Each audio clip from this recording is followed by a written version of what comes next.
Obviously, Tucker Carlson and Ben Shapiro have different political philosophies. Tucker Carlson, I think, very much agrees with me. And I would say, as we talked about earlier in monologue, now Matt Walsh, that we just shouldn't be sending any foreign aid. Candace Owens is once again ripping Ben Shapiro and the Daily Wire to shreds. This time she's talking about the Ben Shapiro versus Tucker Carlson beef. And Candace Owens, like I said, just absolutely ripped the Daily Wire to shreds. As you probably know, Tucker Carlson went on the Joe Rogan Experience and said things that had nothing to do with Ben Shapiro or the Daily Wire, but it set Ben Shapiro and the Daily Wire members off and trying to attack Tucker Carlson again. They can't stand the guy. And I don't know exactly why. I know that they've been beefing for a very long time, but it always seems like Tucker Carlson is saying something totally unrelated to Ben Shapiro. And then Ben Shapiro and the Daily Wire just take massive offense to something that Tucker Carlson is saying. And it just reignites this beef out of nowhere. And Candace Owens is just not here for it. She's here to shut the whole thing down, shut down Ben Shapiro and the Daily Wire. Let's check this out. Let's get to Tucker versus Ben Shapiro. Oh my gosh, the conservative world is melting down. You've got to take a side. What do you guys think? So very quickly to recap what has happened. Obviously, Tucker Carlson and Ben Shapiro have different political philosophies. Tucker Carlson, I think, very much agrees with me. And I would say, as we talked about earlier in monologue, now Matt Walsh, that we just shouldn't be sending any foreign aid. And one of the things that has been particularly upsetting are people that just seem to be playing fast and loose with their words. Most notably, by the way, when we talk about these people, we're talking about people like Lindsey Graham, who is, I think, a lunatic, which is exactly how Tucker Carlson described him when he wrote this on Twitter: "Hit Iran now, hit them hard," followed by Senator John Cornyn of Texas, "Target Tehran," like just tweeting people that are in our government, bomb a country. Like, obviously, that's going to put Americans in war. And Tucker Carlson was explaining in a recent interview to Russell Brand why that sort of language upsets. If you enjoy content like this, make sure you hit that subscribe button and turn on the notification bell. Let's get back to the video. Because, like I said, he replied to that tweet and said, "Effing lunatics," right? Here's what Tucker Carlson had to say. You know, I've got 4 draft-age children.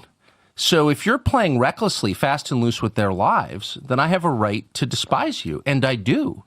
So if you're Nikki Haley, who's running for president, or Ben Shapiro, or half the people I see on television casually mentioning the possibility of nuclear war or sending Americans to fight in the Middle East, or in any way involving us in a war that has nothing to do with prosperity and peace at home, nothing, in other words, to do with us, Americans, then I have a right to call you out and be really offended because it's my family. They live here. It's not a joke to me. There's nothing abstract about it.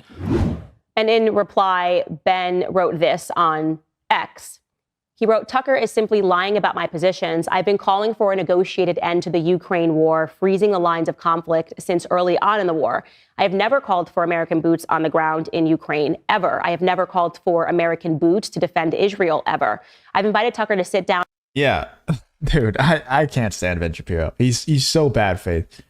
You might have never explicitly said that America should go and defend Israel. You might have not explicitly said that, but obviously we're funding them. Obviously we're funding their defense or their attack, however you want to say it, of the other side of things in the Middle East war. Obviously we're doing that. Obviously we're involved. And if you're calling for that side to level Gaza, like that's what he said, you know, you want them to continue the bombing of innocent civilians over there and continue. Like, he wants that stuff to continue. He wants it to get worse. He wants it to ramp up. Obviously, we're going to be involved in that. So, like, the best thing for us to do is to get the hell out of there. Stop funding them. Stop trying to defend them. Same thing goes for Ukraine. That's the best thing for Americans to do. Like, for the American people, that's the best thing for America to do, objectively. But that's not what Ben Shapiro wants. And he's going to say, "Oh, I've never explicitly said that American boots should defend Israel. I've never said that." Yeah, but if we totally defunded them, if we stopped funding that war, then he would have a hissy fit. And we all know that. Like, Tucker Carlson, let me know in the comments if you disagree, but Tucker Carlson's completely in the right here, and Ben Shapiro's completely in the wrong. Multiple times over the past few weeks to clear the air and discuss our differences. He's said he's willing, but his team has told us that he's busy for months because of all of his foreign travel. That offer remains open. So here's what I would say. I think that in that clip, he wasn't just calling out Ben. And so I think that we're kind of conflating because Ben has a different position, obviously, than people like Nikki Haley or people like Lindsey Graham, who, as I just showed you, Tucker responded to. And there's varying extremes across that platform, which I would say Lindsey Graham represents the craziest extreme ever. He would quite literally put your children in war. And that's who I think Tucker is loosely referring to. Ben definitely, certainly, at least as much as I have heard it, I've never heard him advocate to put boots on the ground. So he's being honest when he says that he has never personally advocated for that. But Tucker is just referring to a bunch of people who, as I said, have varying degrees of sentiment. Ben obviously has been very open about the fact that he does support foreign aid packages. He believes that to some extent America has to do this to preserve freedom in the world. I don't want to put words in his mouth, but he, if you listen to his podcast, has an explanation for why he does think that we should be involved in terms of sending money to assist certain countries. But Tucker doesn't believe that, because what Tucker is saying, and what I think that I would agree with, when I'm not even someone who think like, obviously, ideally, I would like us to just not be involved in anything that's, going on in these other countries. That would be the best thing if we could just focus on fixing, the southern border and the cities that are in free fall right now, like San Francisco and New York and Los Angeles, and the list goes on and on. That would be best if we could just fix stuff that's happening internally rather than focusing so hard and sending my tax dollars to go bomb innocent civilians and on other wars. That would be ideal. I just think that if we're going to send such massive amounts of money to these foreign countries, maybe we should tell them, hey, let's not use this money to go bomb innocents. Like, maybe if we're going to send all this money over there, we should say, hey, we're going to stop sending you this money unless you stop killing all these innocent people. Like, maybe that should be the case. And that doesn't just go for the Middle East, that goes for everywhere. But it doesn't seem like the people who are making those decisions, the people who are calling those shots to send that money to those foreign countries, doesn't seem like they care much about the moral thing, like the morals of the situation. Like, they don't seem to care that innocents are dying as a result of this money. It just seems like they just want to send money over there for reasons. you know what I'm saying? Reasons that we can't discuss here.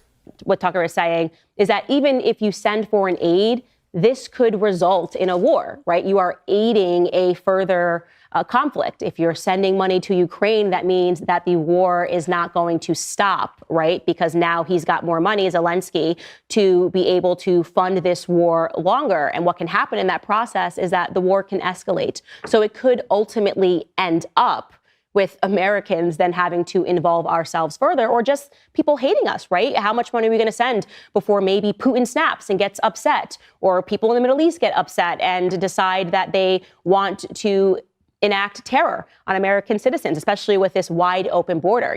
It creates us just having a lot of enemies overseas. That's actually a really good point by Candace Owens I didn't even think of until right now. It's like, we're sending money to all these countries like Ukraine, Israel, whatever, all these foreign countries. We're creating enemies as we do this. As we fund these different wars, whether it's boots on the ground, like American boots on the ground or not, we're sending weapons, we're sending money to have them defend themselves or go on the offensive to their adversaries, right? We're creating enemies as we go, and our southern border is wide open for an invasion. I'm sure that there's already been people who came here not just looking for asylum, but trying to do bad things to people in the country. So we're creating all these enemies. Our border is wide open. I mean, it's just a recipe for disaster all around. That's why I say defund everyone except for America. Like, just stop funding everything. I think that that's probably what Tucker is trying to say, that any level of involvement puts Americans at risk, and he has boys that might have to somehow be involved. Now, obviously, there is no draft today, but there have been drafts in the past when there were world wars. And I think that is a fear that a lot of people have, that we're going to somehow end up in a world war because we are just supporting too much overseas. I can promise you this. I'm not going. I'm 25. I identify as male. That was a joke. Please don't yell at me in the comments. But I'm a 20. I'm a draft age male, or fighting age male, whatever you want to call it. I'm not going. I'll go to jail, whatever. I'm not fighting these nonsensical wars. I'm not going to die for that stuff. Let me know in the comments if you agree or disagree. Like, if you're around my age, if you would be someone who would get drafted into these wars, would you go, or would you just take the punishment that comes with not, like, refusing to go? Because I'm just not. It's not happening, dude. because the odds are like the stuff that you're fighting for nowadays with these wars, it's probably just resources or land or just egos clashing. Like, I'm good, dude. I'm not fighting for this nonsense. Like, what's the best case scenario? We preserve a country that's extremely corrupted anyway. Like, the government is so corrupted and so sold out to these foreign countries. That's the best case scenario, that we preserve this. We preserve Joe Biden's America. I'm good, man. I'm not doing that. And also because we have lunatics like Lindsey Graham who are just saying things as if it represents the will of the American people. And he is saying things as a politician. It's very dangerous for him to be saying those things. So I think ultimately what will happen in this process is, first and foremost, obviously, Tucker believes in free speech. He believes in disagreements. And eventually the two of them will sit down and Tucker will explain his position further, and he's not going to bend on it. And Ben will explain his position further, and he's not going to bend on it. And people who respect Ben's positions are going to follow Ben, and people who respect Tucker's positions are going to follow them. It doesn't necessarily need to be read like a world war. It just needs to be read that we are not a monolith in the conservative movement, and we all think different things, and different ideas and different thoughts should just be permissible.